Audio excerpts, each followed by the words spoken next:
Hello, my name's Kayla. I'm 38 years old. I'm a mother to a deaf mute child and I love her dearly.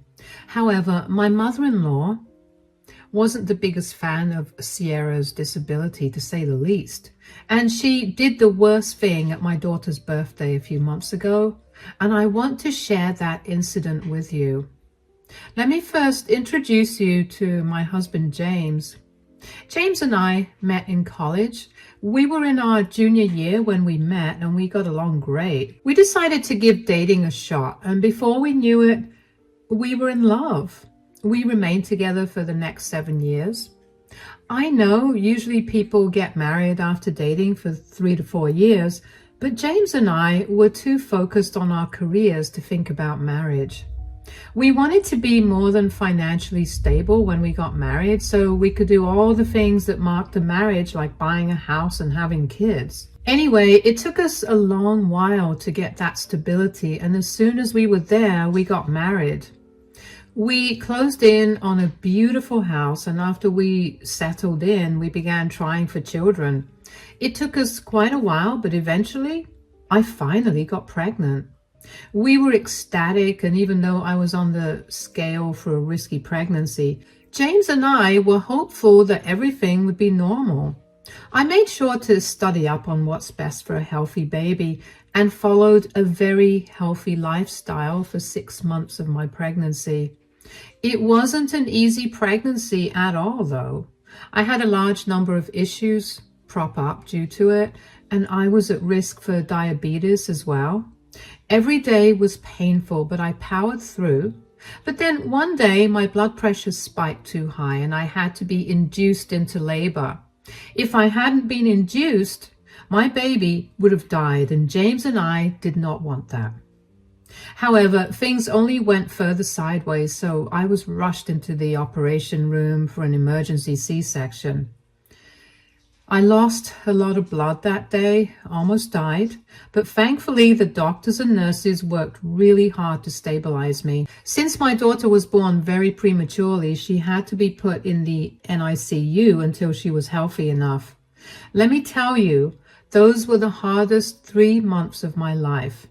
I cannot even begin to tell you how much of a nightmare it was to wake up every day wanting to hear the sound of my baby, but only waking up to a silent house.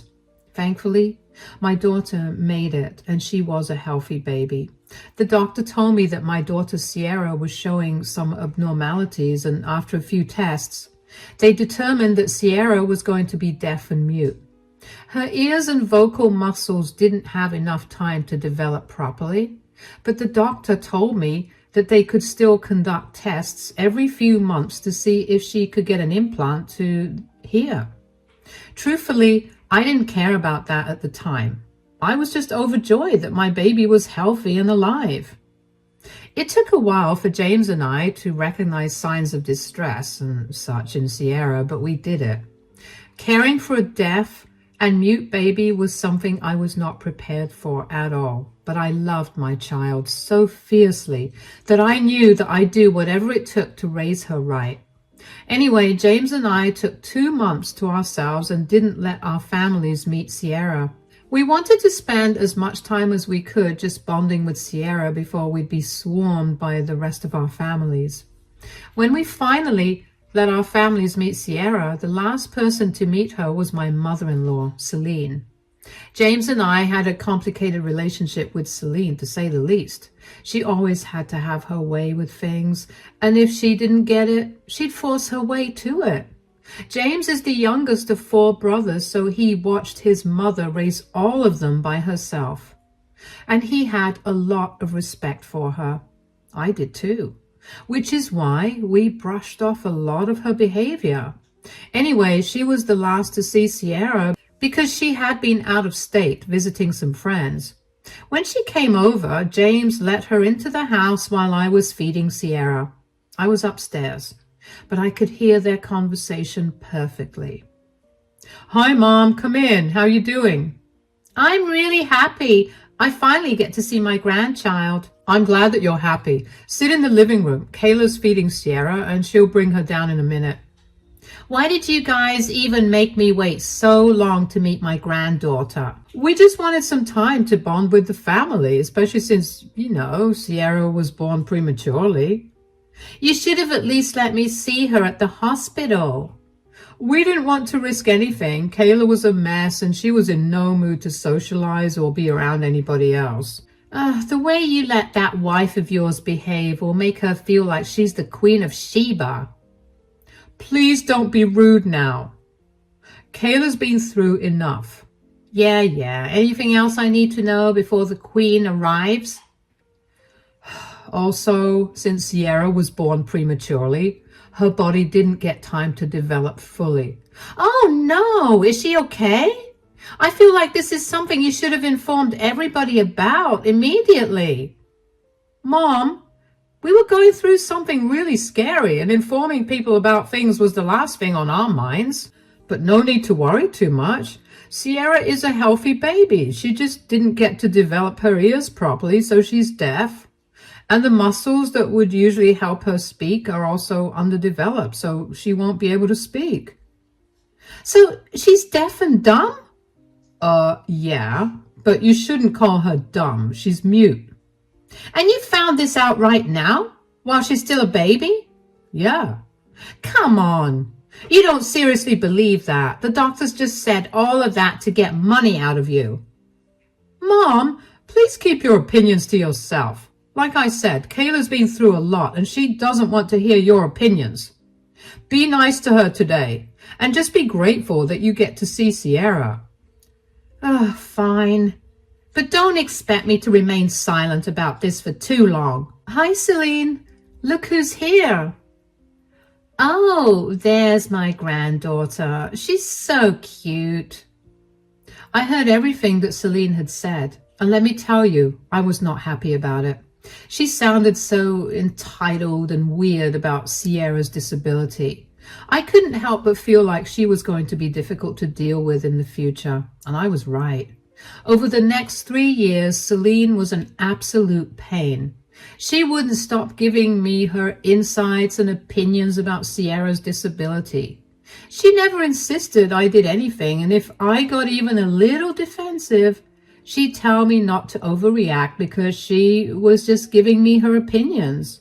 Whenever I would tell James about it, he'd look defeated and tell me that Celine's behavior was her nature. He'd tell me that she was a traditional woman, so explaining these things to her was not going to change the way that she behaved because she would not accept the explanations.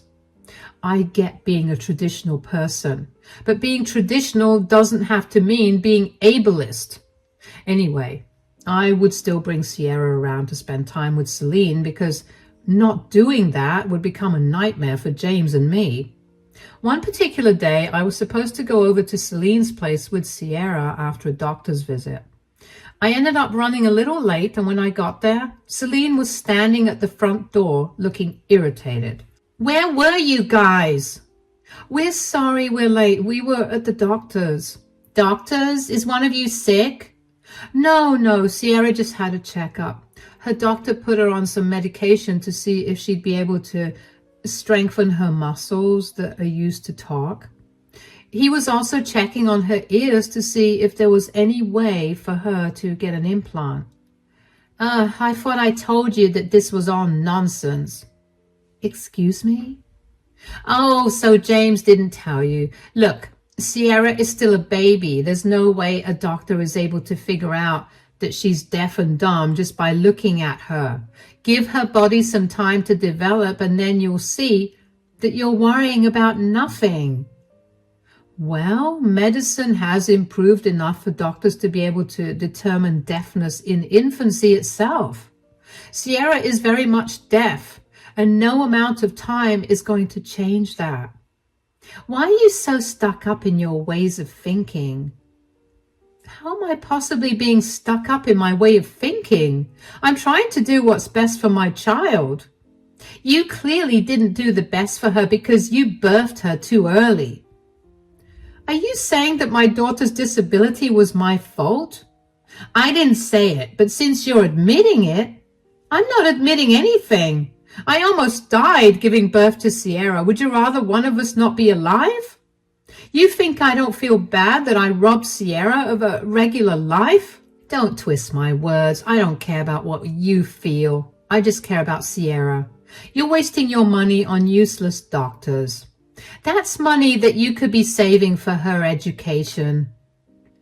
We're not wasting money on anything. We're simply doing our best to make her life as comfortable and accessible as possible.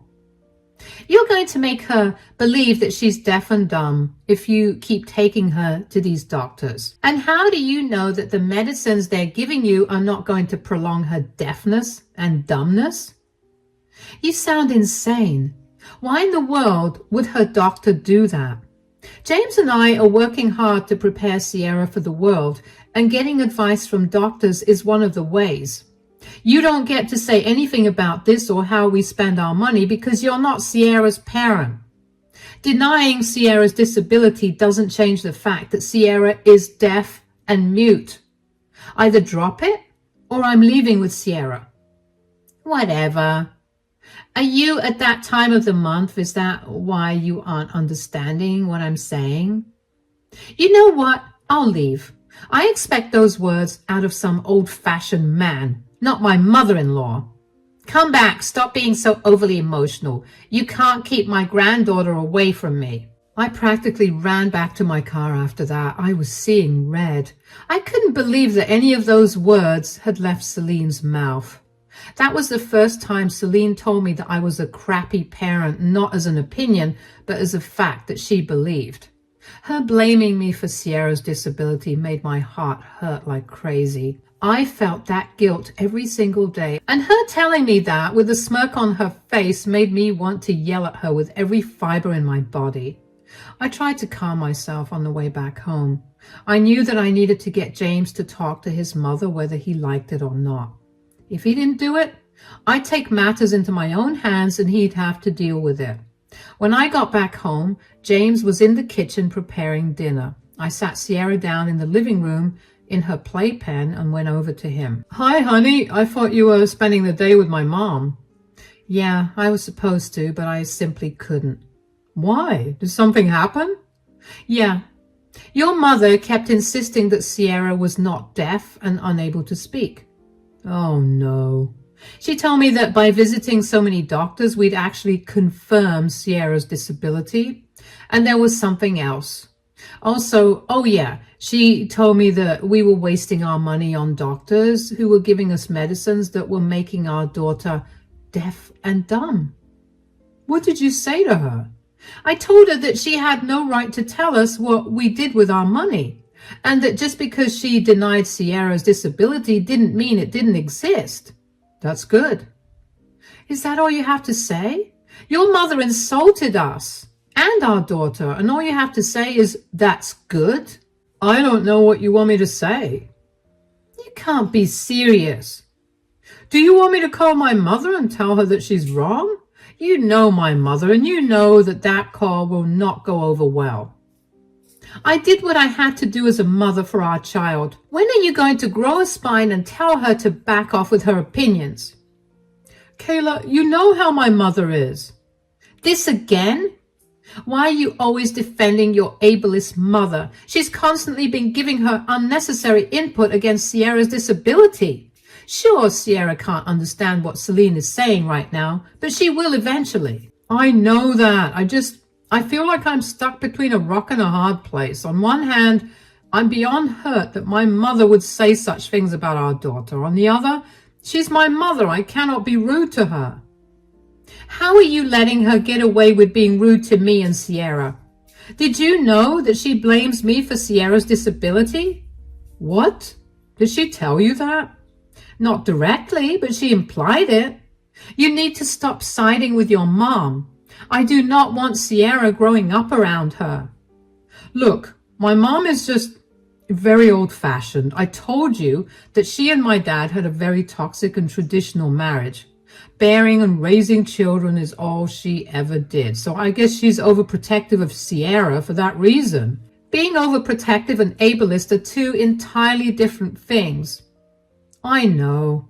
I'll talk to my mom, but if she doesn't listen, there's nothing much I can do. You may not be able to do much, but I will. I will make sure she doesn't get to visit Sierra at all. I do not want my child to grow up with a complex because her grandmother made her feel differently about her disability. I don't think that will work in the long run. I will make sure that it does. Just remember that you could either nip this in the bud or Sierra is going to grow up into a very insecure, unstable person. We both only want what's best for her, right? Then do the right thing. I knew where James was coming from. Don't get me wrong. I loved my husband more than anyone else on this planet, but I also wanted him to grow a spine and tell his mother what she was saying was wrong. I knew that he revered his mother. The man watched his dad verbally and emotionally abuse his mother and leave her to take care of all their kids while he sat in front of the TV and drank his many packs of beer. I also appreciated everything Celine did to raise 4 great guys, but that did not excuse how she was so crass with Sierra. James stayed true to his word and spoke to his mother about her language, and she took his word seriously. I knew that was going to happen because she valued her kids way too much, so unless one of them spoke up, she was never going to listen to anyone else. But she only changed her behavior for a few weeks before she reverted to her ableist ideals.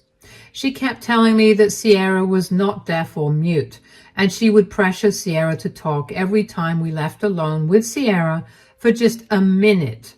Sierra always felt so distressed around Celine, so I began to make sure that she was never left alone for even a second with Celine. James would keep talking to Celine about her behavior, and she would change only for a short while before reverting to her usual self. James never had the heart to let go of his mother, and even though I had an issue with it, I kept silent. I resorted to protecting my daughter in every way possible.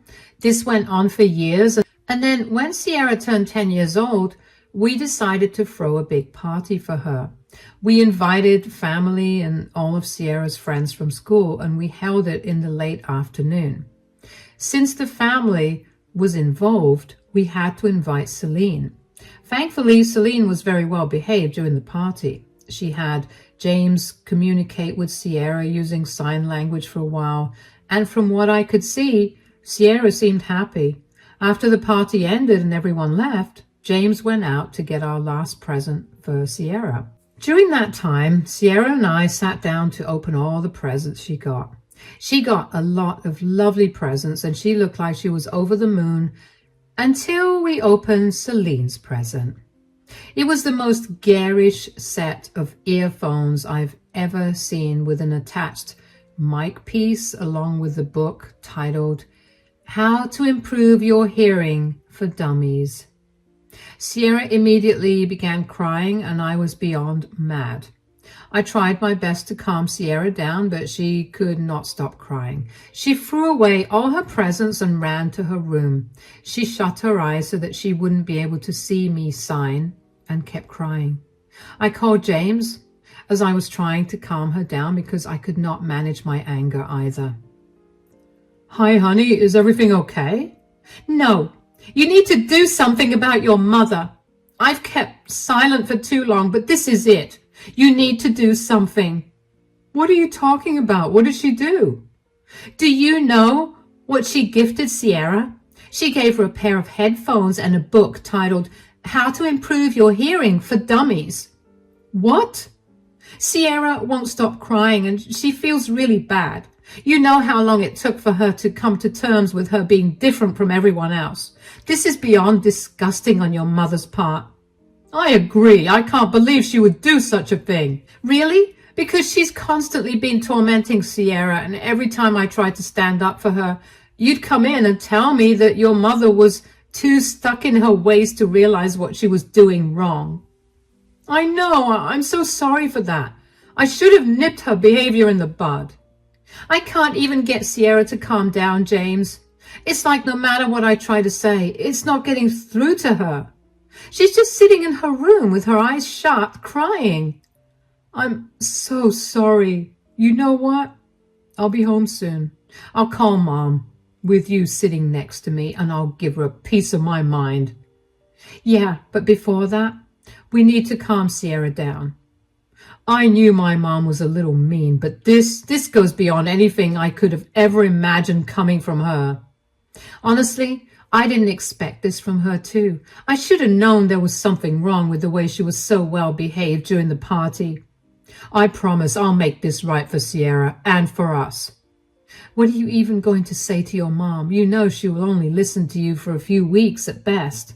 Eventually, she'll go right back to bullying Sierra. I know. I have an idea of what I want to do. In all honesty, I should have done this from the start, but I'm going to hit her right where it hurts. Nobody makes my baby girl cry like that and gets away with it. I'll apologize to Sierra for the rest of my life for putting her through this.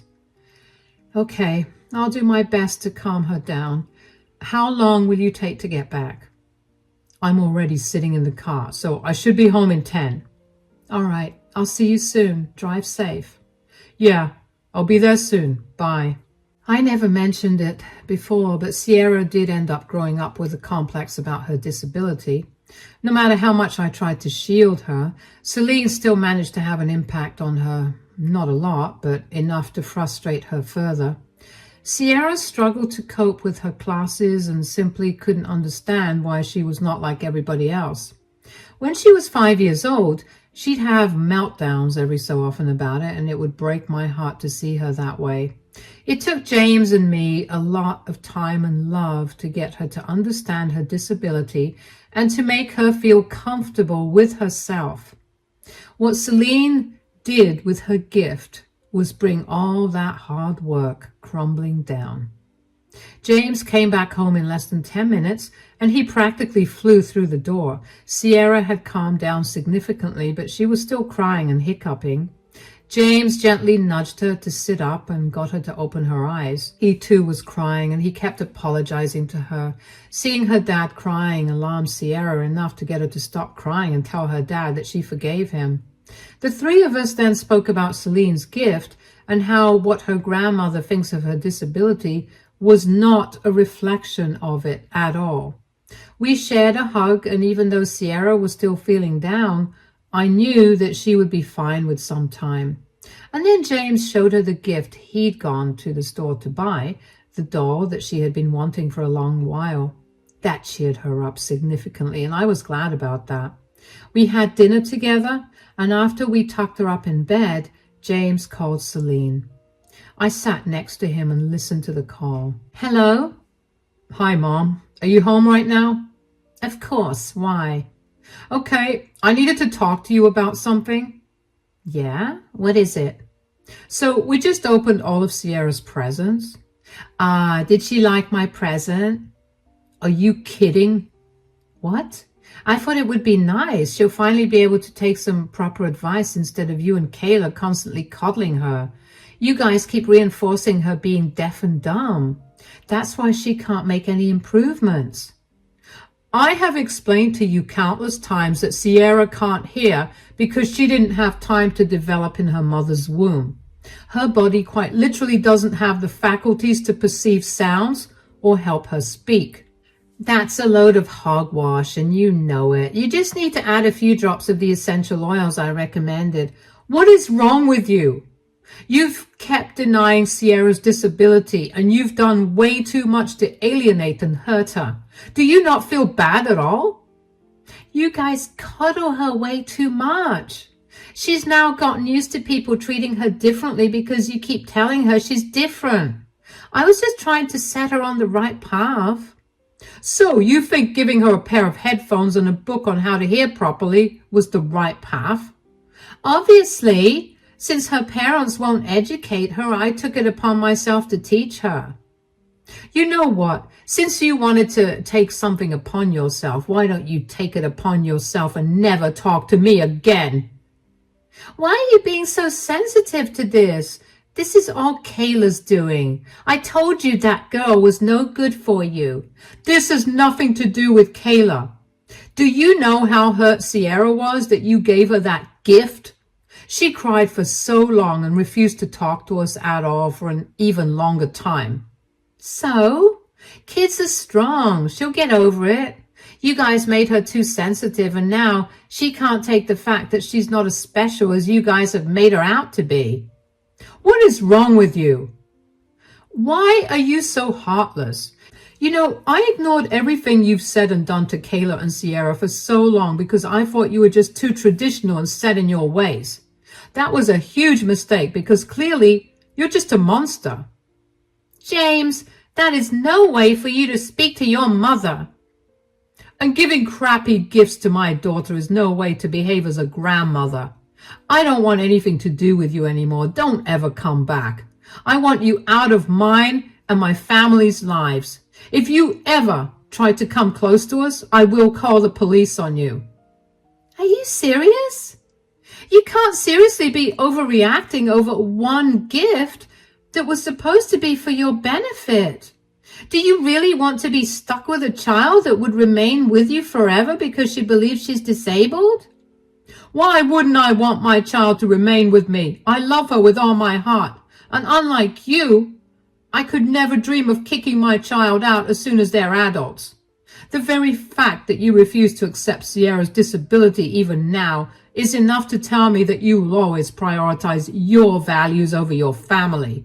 Never contact any of us again. James was red in the face from how angry he was. I was finally glad that James made the right decision. I could tell that this time he was being serious because I had never seen James this upset before. He had one of the most calm temperaments I've ever seen in a person, so to see him get mad meant that someone really messed up badly. And this time it was Celine, and rightfully so. Celine tried to call back as soon as James cut the call, but James declined the call and blocked her number. She then tried calling me, but I let the call ring out. I did not want to hear her voice because Lord knows I would have been a lot meaner than James was to her. I guess Celine realized that she was not going to get an answer from either one of us and left us alone for that night. But for the next few days, she would keep calling me until I was forced to block her as well. In hindsight, I should have known better that Celine would not leave us alone because after a month of no contact with her, we got served with a summons. Celine had decided that since we were not going to let her near us, she would file for visitation rights as a grandparent. James and I were furious about this, but we knew that if we beat her here, she would definitely have no way of contacting us. So we gathered all the evidence we could of Celine's disgusting attitude towards Sierra's disability. When the evidence was presented to the judge, it was decided that Celine would not get any visitation rights. Celine's face as she realized that she lost was something I couldn't help but remember because it was so funny. She looked like she'd been caught doing something she shouldn't have been doing. And honestly, that was a pretty accurate look on her face because she should not have messed with us. She then got a new number from which she kept spamming James and my phones with calls and texts to tell us what horrible people we were and how she was simply trying to protect Sierra from our evil ideologies. After that, James and I got a restraining order against her so that she was not allowed to contact us at all. And that was when I truly felt safe.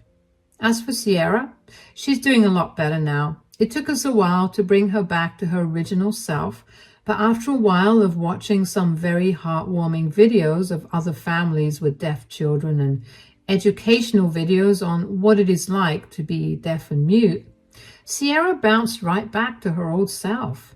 She's proud of who she is, and she's quickly forgotten about Celine as well. James and I are equally proud of Sierra, and we're definitely going to be a lot more careful about who we let our daughter be around. Thank you so much for sticking through and listening to my story.